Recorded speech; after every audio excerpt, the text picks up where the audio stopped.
written 2 discussion posts already looking at behavior modification and the problem of overthinking or overanalyzing or becoming fixated on a decision that you have to make and not being able to escape from it. In psychology, this is called perseveration.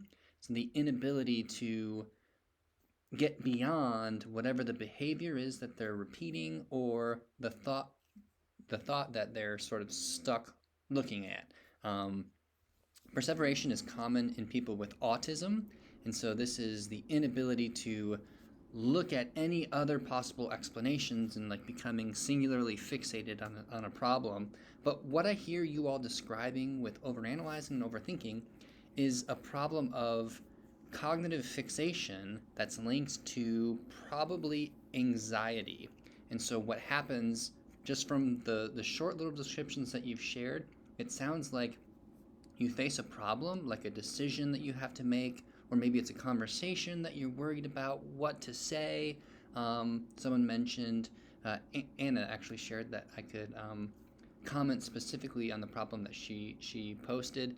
The decision whether or not to start a new medication. So you have a decision to make, you're not sure what the answer is, and then my guess is there's a component of anxiety. So this, I've got to choose and it's got to be right and I don't want to make the wrong decision. And that anxiety makes it impossible for you to think through the solution. So you have all of these cognitive skills, these ability to solve problems, but you're unable to draw on those skills, and instead you just get stuck in this loop. And so what I want to do in this video is walk through that problem specifically using the behavior modification matrix that I shared. And so this is just a way of organizing all of the parts of a behavior that go into what causes it, and then what we do and what we hope to achieve, so that we can change the mechanisms that are in place so that we don't find ourselves stuck repeating a behavior that is unhelpful to us and that probably causes us quite a bit of distress. So I'm going to pull that up. Let me make myself tiny over here. And let's take a look at this overthinking loop. So what I have in right here is the problem, which I've listed as perseveration, but again, that simply means in this case, overthinking. And so that's the problem that you all have shared, or overanalyzing. And then the goal is to be able to think clearly, and it hasn't been mentioned, but without anxiety, without this this crushing pressure to do everything correctly. So in the, and I haven't listed out what those components are because you're probably going to have to decide that for yourself, but I've got some suggestions that I'm going to share. So with overthinking, the cue is you're presented with a problem to solve, a decision to make, and with that comes a pressure to do it correctly or make the right decision. Maybe you feel a pressure to perform, or just to make the right decision and not make a mistake. And so you might not recognize it, but there's anxiety there. And so it's not just the problem, it is the presence of anxiety. And I want to share a personal story throughout this, and so I'll show kind of how I handled this situation. 2 weeks ago, I was visiting my mother and father-in-law, and my car broke down. So my wife and I were driving home. It was in Atlanta, and so we had like a 4-hour drive, and my car broke down like 20 miles from their house. So we went back, and I was trying to research what the problem was. It was on Sunday, none of the shops were open, and I didn't know what to do. Do I have it towed to a shop? Do I stay the night and then go get some parts at the store? There were 10 decisions all floating around my head, and I was scared because the car wasn't driving right, and I felt unsafe, and so there was this emotional component that I had trouble shaking, and I didn't know what to choose. And so I'll talk about how I went through this process. So with overthinking, there's a problem, and so that was, what do I do with my car? The craving, so this is, what do we want to have happen? And my guess is, if you're faced with a problem and you're not sure what to do, you want to solve that problem. You want to know, what should I do? And so you want certainty in your decision, but you also want to be relieved from your anxiety. And you don't see that as part of the problem yet because you feel like the problem is whatever decision you have to make. Should I take my car to the shop? Should I leave it here and stay the night and fix it in the morning? Should I have it towed home and pay the exorbitant towing fee? Um, I feel like it's just a simple problem to solve, yet there's an emotional component that I'm not recognizing. So I put that here in bold because what we really want is relief from anxiety. And we believe that if we can solve the problem, then the anxiety will go away. But it's not an intellectual problem. The problem isn't what's making us anxious. We are anxious independently of the problem. There might be like a link there, but if we can solve the anxiety, we solve the problem. So that's something to keep in mind from a behavioral standpoint. So what's our response?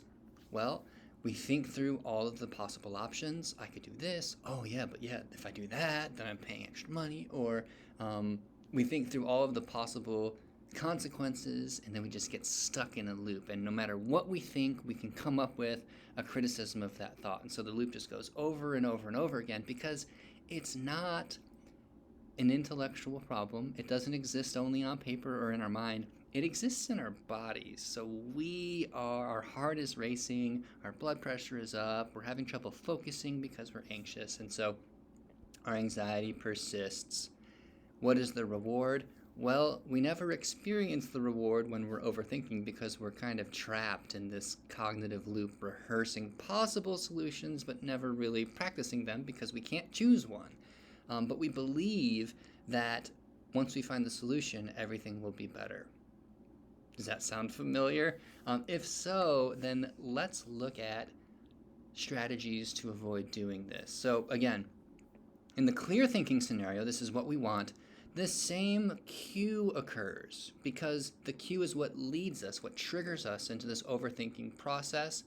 What we want, though, is relief from our anxiety. So if we go down here, we need to change our craving. What gets us trapped in overthinking is the belief that we can solve our problem through thinking. But we need to break that cycle immediately. So as soon as we recognize, oh, here's a problem, I'm feeling anxious, what do we do next? Well, I found a worksheet online. This is on therapistaid.com. And so this is called thought diffusion, and it includes feeling triggered. But notice the second example. Your thoughts are one-sided, so they're kind of focused on one thing. You can't lose perspective, or you lose perspective and you're focused on one thought, and that's kind of what happens here, or you're lost in thought. And so this worksheet provides, and I'll share it, this worksheet provides diffusion techniques, and each one of those is intended to pull you away from the problem as it exists. So for me it was, I need to decide what to do with my car right this second. Oh, what's the solution going to be? I got to figure it out. Pulls us away from that problem into the world around us where we can think rationally and we can see that, oh, I might be a little anxious, or this is a pretty difficult situation that I'm in. The ability to step back and see more of the world. So any one of these would be helpful depending on the kind of person you are. And I'm just going to give a few of these examples and you can look at them more clearly. If you like, let's see, if you are a visual type person, you might be able to say, you might be able to imagine that your decisions, all the different decisions that are clouding your field of vision, if you will, you can imagine that they're little text boxes that pop up on your internet screen, and all you have to do is click the little X. And so, should I do this or should I do that? Well, I can click the X on both of those, and now I'm just left with the problem or my experience of anxiety.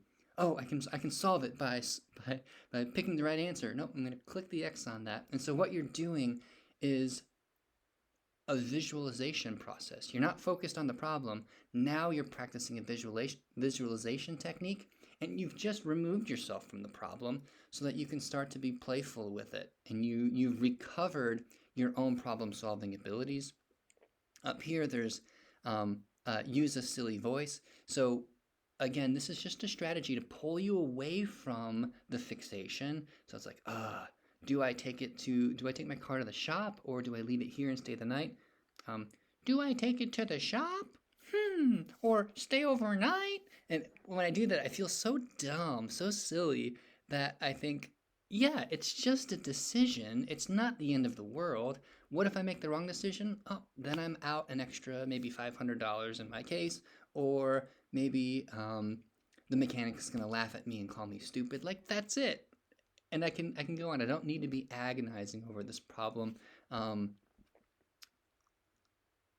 if you are an intellectual and you like your ability to think and solve problems cognitively, you might try this metacognition techniques, um, recognizing that, okay, I'm getting lost in my thoughts. So these are thoughts that are clouding my judgment.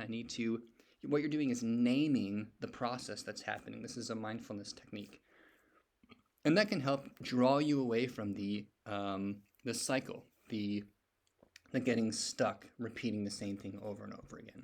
All right, so those are a couple of techniques that, again, are not solving the problem. What they're doing is recognizing what's actually happening and pulling yourself away from our original craving, which was trying to solve the problem and become certain with what the solution needs to be. So in the clear thinking technique, you might prepare a strategy that says, the next time that I feel captured by my thoughts or captivated by my thoughts and unable to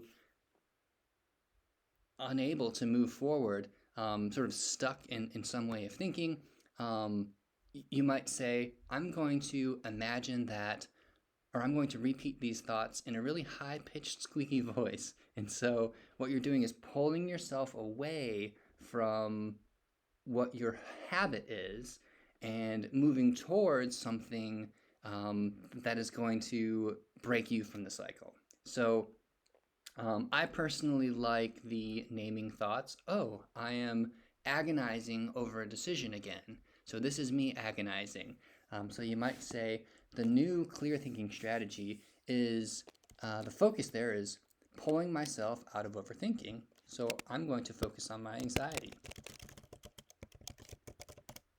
So in the clear thinking strategy, I realize that it's anxiety that's keeping me from being able to choose or make a decision or continue living my life. So what I want to do is understand my anxiety or focus on my anxiety, which I do by employing one of the, what were they called? Diffusion techniques. So what is the response? Speak in a squeaky voice, or metacognition. This was thinking about my thoughts rationally. So the trick here is, when the problem is actually anxiety, we believe that it can be solved by finding the right answer. If we focus on the problem itself, which is anxiety, we're not clouded by finding the right answer. We can just say, okay, I'm anxious. So let's solve that first and then look at the problem. So the diffusion techniques are ways of getting away from that intellectual problem, and then you can focus on, all right, well, maybe I should settle down first. Or, hey, you know what? I'm feeling a little anxious. Let me just settle down, or can you help me settle down, and then I can make this decision. And so the whole process is different. It's no longer, I must solve this problem. It's saying, oh, I'm doing it again. So let me employ one of those diffusion techniques, and now I can simply be with my problem. The reward is going to be relief from anxiety. Now, that reward is going to be so much more powerful than the reward we have in the overthinking loop, because we never get relief from the anxiety. We eventually tire ourselves out, or someone solves the problem for us, which might be what we were interested in having happen all along. And so when we are relieved from our anxiety first, before even looking at the problem, we'll realize the impact of that strategy. Now, to expand this a little bit bigger, and so that we can do it regularly, it's going to be really important for you to recognize the cue of when you get trapped in overthinking. So when the decision arises and you feel anxious, you need to work on recognizing that cue. So instead of focusing, all right, let's find the solution, you need to break that. You need to break that habit. Now, it's tough to make that harder because it's the simplest thing to do. We can just figure out a problem with our minds. We don't have to go through all these extra steps. So practicing can be really good. Before you get into the situation where you're overthinking and you're overanalyzing, practice some of those diffusion techniques when you're solving a simple problem or you become distracted by something.